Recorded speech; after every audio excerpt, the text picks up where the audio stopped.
नमस्कार सहकारी मित्रांनो, माझ्या यूट्यूब चॅनलला आपल्या सर्वांचं पुन्हा एकदा हार्दिक स्वागत आहे। आपण जर सरकारी कर्मचारी असाल किंवा कुठेही शासकीय सेवेत नोकरीला असाल तर ही खास बातमी आपल्यासाठी आहे। आज जुन्या पेन्शन योजनेसंदर्भात विधानसभेमध्ये चर्चा झाली। यामध्ये ठाण्याचे आमदार संजय केळकर, काँग्रेस आमदार बाळासाहेब थोरात, वांद्र्याचे भाजपा आमदार आशिष शेलार सहभागी झाले होते। यावेळी विचारलेल्या प्रश्नांना अर्थमंत्री अजित पवार यांनी अशी उत्तरे दिली की जुनी पेन्शन योजना लागू करण्यासाठी सरकार काय प्रयत्न करत आहेत याची माहिती द्यावी, असं संजय केळकर म्हणाले।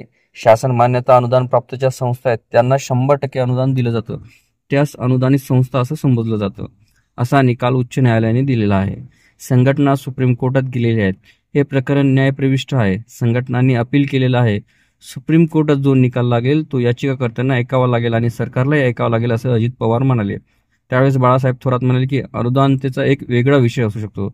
1 नोव्हेंबर पूर्वी जाहिरात निघालेल्या शासकीय सेवेत रुजू झालेल्या जुन्या निवृत्ती वेतनाचा पर्याय देण्याबाबत हो असं उत्तर दिलं। जुन्या निवृत्ती वेतनाबाबत अंमलबजावणी कधी करणार, त्यावर अजित पवार म्हणाले की रिटायर झाल्यानंतर ते सुरू होणार। बॅच 2030 ला रिटायर होणार आहे। नागपूर अधिवेशनामध्ये चर्चा झाली, पेन्शन देता येत नसेल तर 10% कर्मचाऱ्यांची भरायची आणि 14% सरकार भरेल असा निर्णय झाला। याला कर्मचारी संघटनांनी मान्यता दिली आणि सरकारने ती मान्य सुद्धा केली।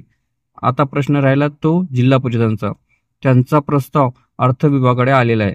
जिल्हा परिषदेचा कर्मचारी हा सरकारचा भाग आहे, त्यामुळे तो निर्णय देखील घेण्याचा विचार आहे। त्यामुळे किती भार पडेल याची माहिती घेतली आहे आणि फाईल देखील मागवली आहे। प्रस्ताव आल्यानंतर आम्ही सहानुभूतीपूर्वक विचार करू, असं अजित पवार म्हणाले। त्यावेळेस बाळासाहेब थोरात म्हणाले की जुन्या पद्धतीने पेन्शन द्यावी अशी मागणी होत आहे। त्यावर अजित पवार म्हणाले की जेव्हा निर्णय झाला होता तेव्हा मुख्यमंत्री विलासराव देशमुख होते। आम्ही घेतलेल्या निर्णयाची केंद्र सरकारने माहिती घेतली। सरकार याबाबत सकारात्मक आहे। 3 लोकांची कमिटी नेमली होती। महायुतीचे सरकार अधिकाऱ्यांना आणि कर्मचाऱ्यांना वाऱ्यावर सोडणार नाही, त्यांना न्याय देणार हे सरकार आहे, असं अजित पवार म्हणाले।